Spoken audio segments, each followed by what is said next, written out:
Oh, good morning and welcome again to Hordle Tiptoe online service. We're moving into spring. The flowers are coming. God's creation is waking up. It never fails. As I was saying last week, we can always rely totally on our Lord. He never, ever lets us down. And that's something that I think we've all been coming to understand even more in the last 12 months or so. I'm returning to rural affairs for our chat guest this morning, the Revd Mark Betson. Mark, thank you for joining us. Lovely to have you with us. Mark is, and I read it here, Mark is National Rural Officer of the Mission of Public Affairs Division, the Archbishops Council. Now, that's quite a mouthful. In actual fact, my contact with Mark came through our guest of 2 weeks ago, Claire Maxim. Claire spoke about the Arthur Rank Centre, and Mark also works through the Arthur Rank Centre. So, Mark, I think the best thing is, we were talking about it just now, I know nothing about the Bishop's Council, and I really don't know very much about your work at all. Can you tell us something about yourself, the work that you're involved with, and also perhaps a bit about the Bishop's Council? So thanks for joining us. I'll leave it to you. Thank you, Tim. It's great to be with you this morning. Yes, I'll tell you a little bit about the structure of the organisation I work for. I'll also tell you about my role and what's going on in the countryside at the moment. Yeah, fine. I work as Tim said, we're part of the Archbishops Council, which is the overall governing body for the Church of England, and then we have different divisions which operate under that, and I work for the Mission and Public Affairs.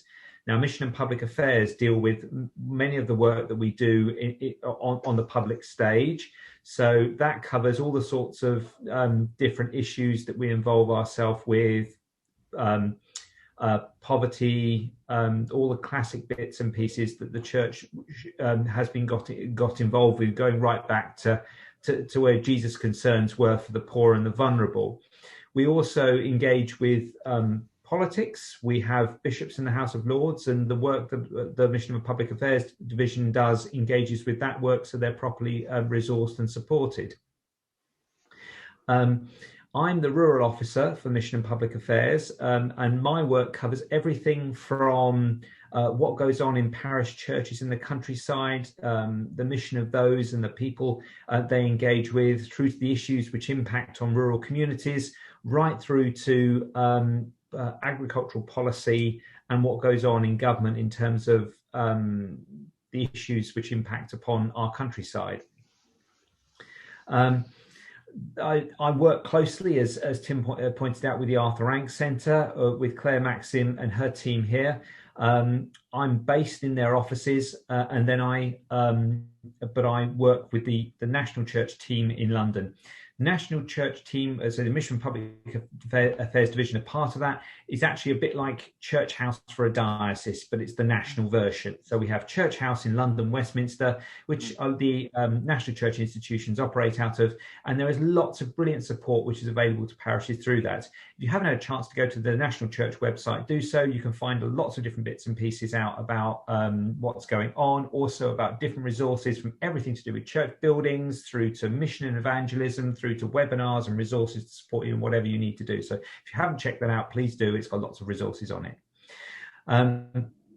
My work, as I said, covers everything from what goes on in parish churches, and I spent a lot of time, well, I did before COVID hit, going around dioceses and talking to people in parishes, to those who work at a diocesan level, to local community organisations about what's happening in their areas. And it's been a fascinating experience to get out and about around the country, going from places as varied as Sussex to Suffolk to Cumbria to Lincolnshire to Worcestershire, Herefordshire, Cornwall, Devon, and right across the Midlands as well. Right. I personally live in Northamptonshire, so I come from the slightly eastern side of the Midlands, although only just east. And I found out that everywhere across the country, things are there are everywhere it's slightly different. Every rural context is its own place, and as everyone knows, every place is different. But there are certain things which are shared across most parishes across the Church of England. Church of England's a fantastic organisation. In case you didn't realise it, we've got 16,000 churches as part of the Church of England, 10,000 of which are in rural areas. Yes.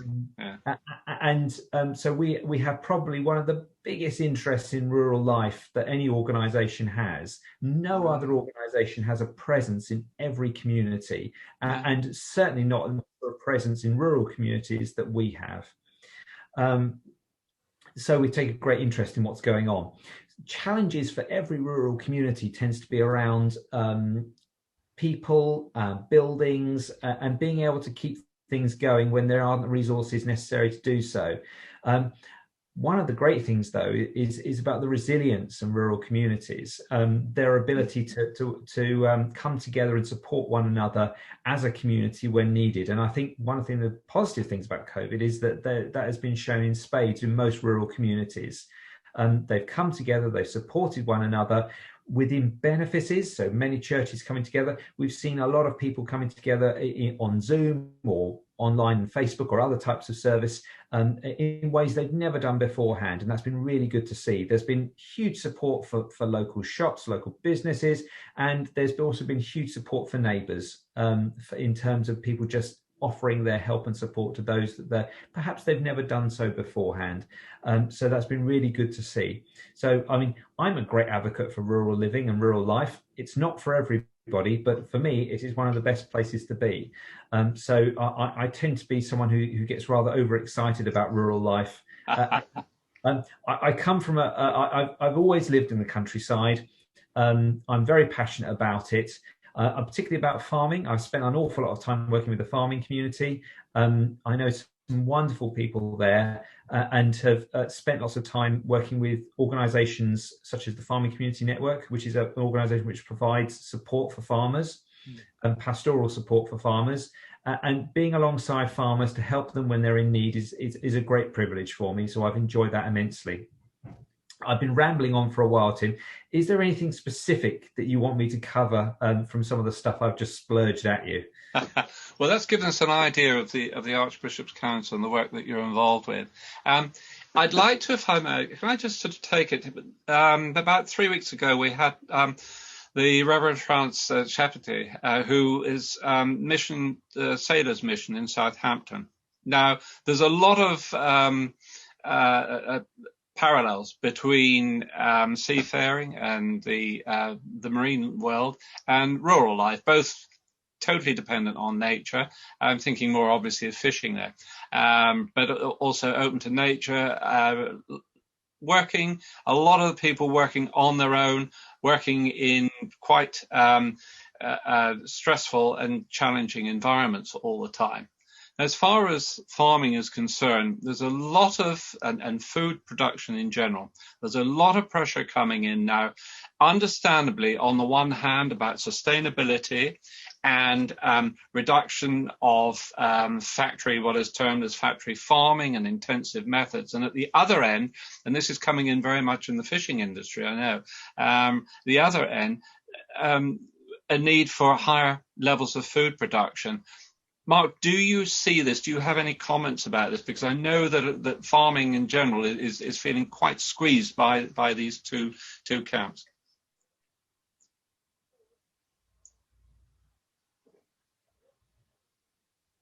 Hello, have we lost the sound, Mark? Hello? You're right there, Tim. I'm afraid there was a lot of breakup there for a moment. There was a lot of breakup, was there? Okay. I think I got your question. You were asking me about sustainability of farming and sustainability in farming. At the moment. Yeah. We'll let that one run. Apologies if it went a bit bad, but you picked it up generally. Yeah, thank you. We got bad connection this afternoon, I know. Yes, thank you. You're absolutely right. I mean, farming is facing at the moment a period of unprecedented change, and that is in part due to our move out of the European Union, which one of the most significant parts of the European Union was the Common Agricultural Policy. We've now moved away from that and we're implementing our own agricultural policy. That's changing the way that farmers will be supported by public funds. And it has been emphasized that farmers are going to look at more environmental measures in order to receive public funding. Now, that will impact on in a number of different ways to the way that we see the land farm. Add to that, there is, as you point out, a pressure on food production. It's not just about the quantity of food, it's about the quality, and it's about the type of food. As we know, when we go shopping in the supermarket, we like to buy certain things at certain times, and it's the provision of that sort of food that is required. Also, we are quite fussy, which is quite reasonable. I mean, if we're all trying to live healthy lifestyles, we do need a right balance of food, and we need to look for good quality produce. In addition, we're known as a nation of animal lovers, and we very much are.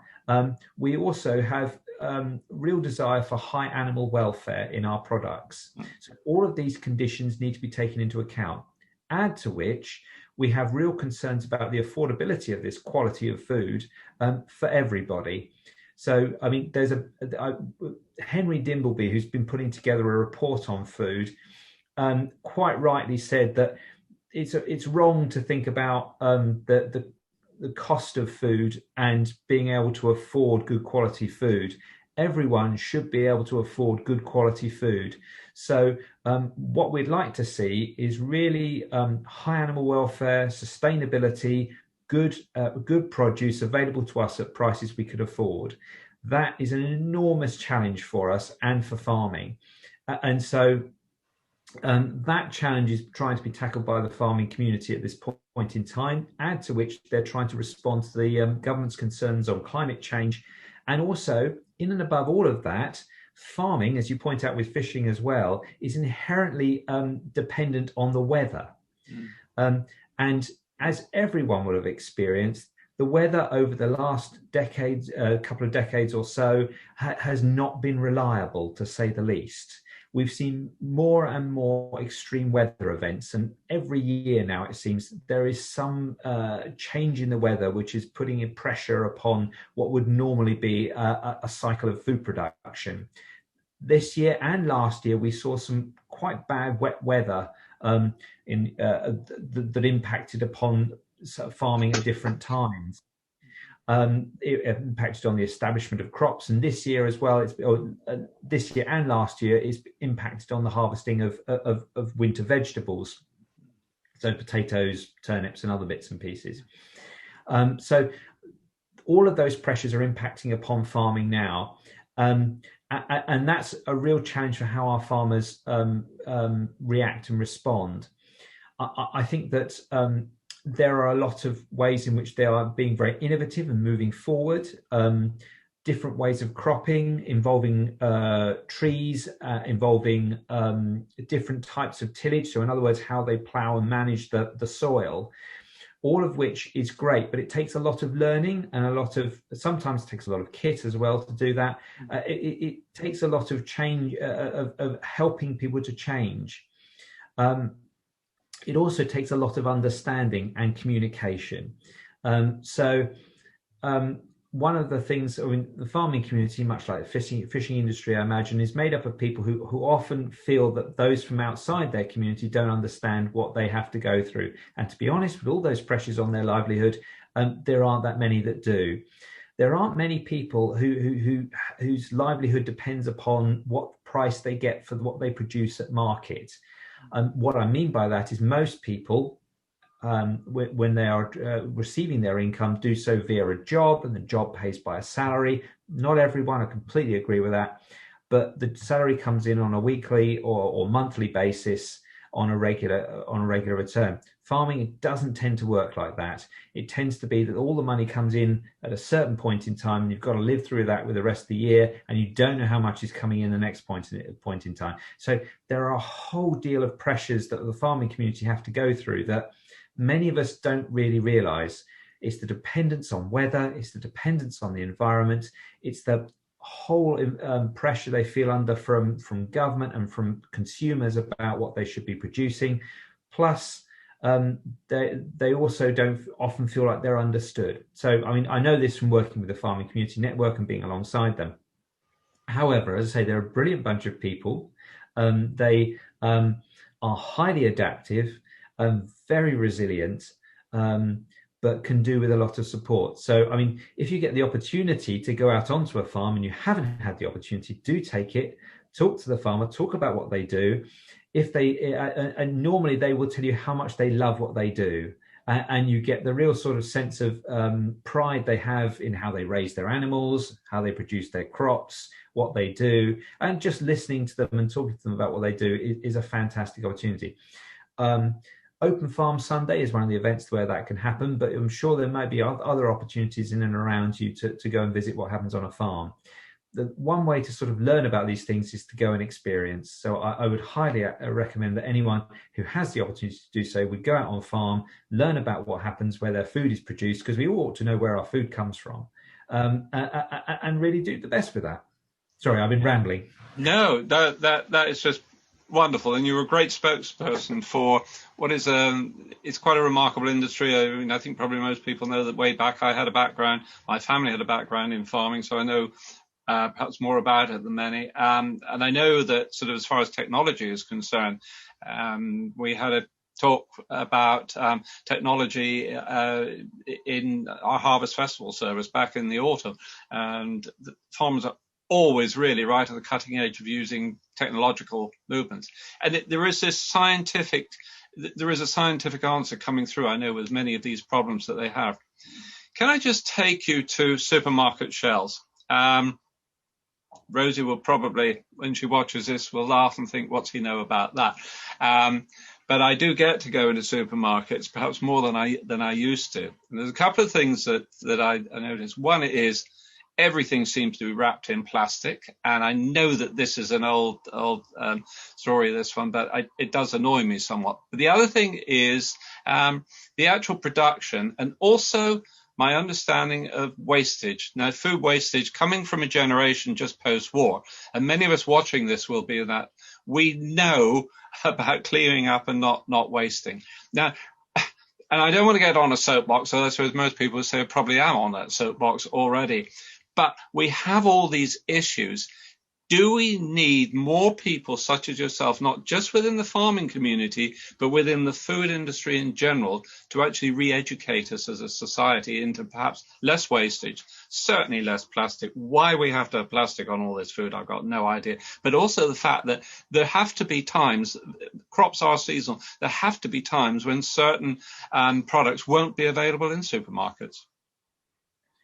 I think that's an important question and a challenging one in lots of ways, because trying to change public behaviour is something that people have looked at quite closely. It is changing, and an organisation called AHDB, so if I remember correctly, that stands for, that's Agriculture and Horticultural Development Board, do regular surveys of consumers, and they point towards people's shopping habits changing already.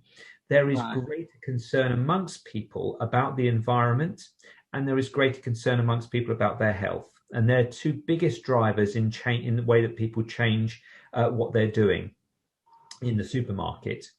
Supermarkets are responding, and you'll see on your shelves at the moment that there is a drive amongst the big retailers to reduce the amount of plastic. So you'll see packaging more and more being in paper format, and you'll see the amount of plastic being used being reduced. That's a start. It's not enough, but there does need to be more effort made. That is good news. I not something I personally noticed, but then I've got no way of measuring it at all. I appreciate that. I'm glad it's moving in the right direction. Next time you're in the supermarket, go to your cheese counter and see the way they've actually changed the shape of the cheese blocks they sell, so it's reduced the amount of plastic. Just as an example, of what they've done. Sorry, I'm not having a go at supermarkets either. So there is some real challenges around changing packaging as well. I was at a conference, the National Conference on Fruit Growing, the year before last. And they were talking about the fact that, is it better for the environment to have the plastic packaging they were using, which can be recycled, or the card packaging, which they can't recycle. Right. Or there was something at the challenges they had with the different types of packaging, and whether one or the other was better for the environment.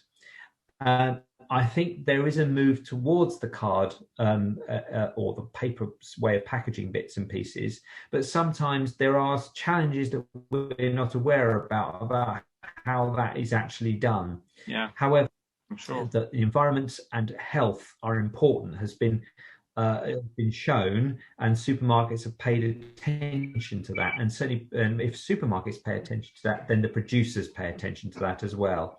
So those who are actually packaging the food, who are doing bits and pieces of the food, will listen to what the supermarkets say and respond to that. I think their customers want as well.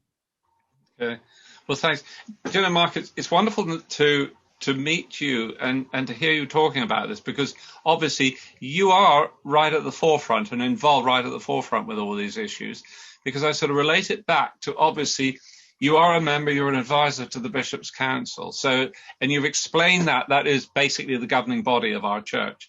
And so it's so nice to know that the Anglican Church, the church in general, I know that also at Arthur Rank Centre, other denominations are involved also, and they have a representation that Christians are right, and the Christian leadership are right there in the forefront. Can I just ask you a little bit about general we'll talk about the church, and I'll talk about the broad church in general. Have we seen a greater move of the church in general towards supporting more of these issues recently, or have they always been there?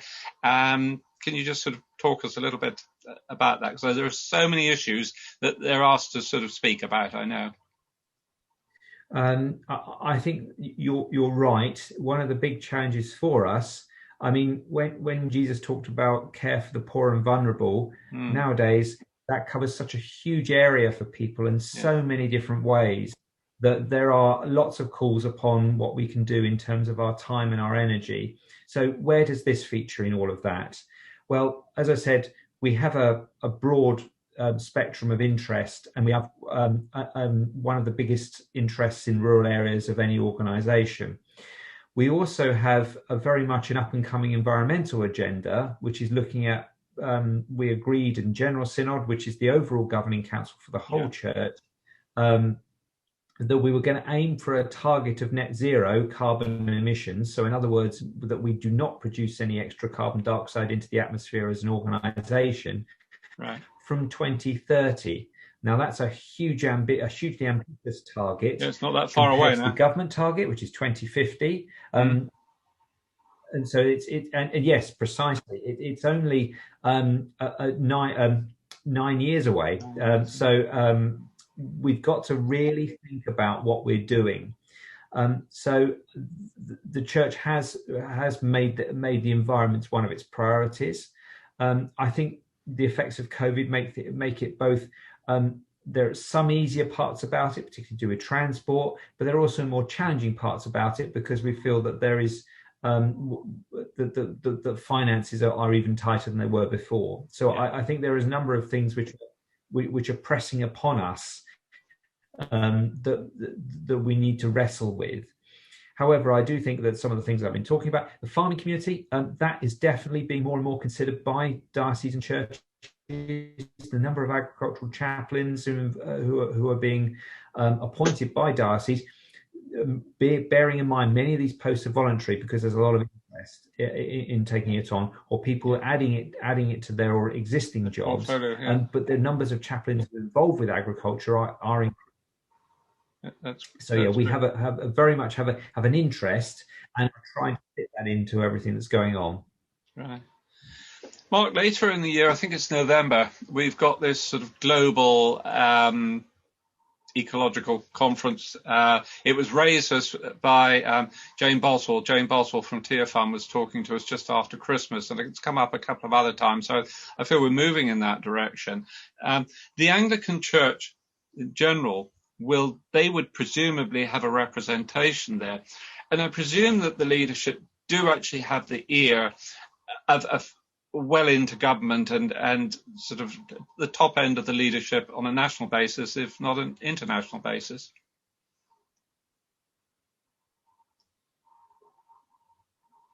The church is involved in the COP26 conference, which is happening in Glasgow, yeah. And the church is making working with other denominations to make a joint representation there. Yeah, right.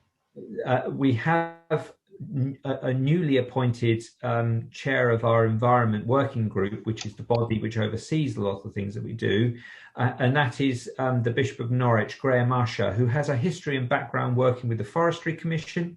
Okay. And is a brilliant and thoughtful ecologist and theologian. So we've got a really good advocate there. So we will be having a voice within that and a voice to government where we can.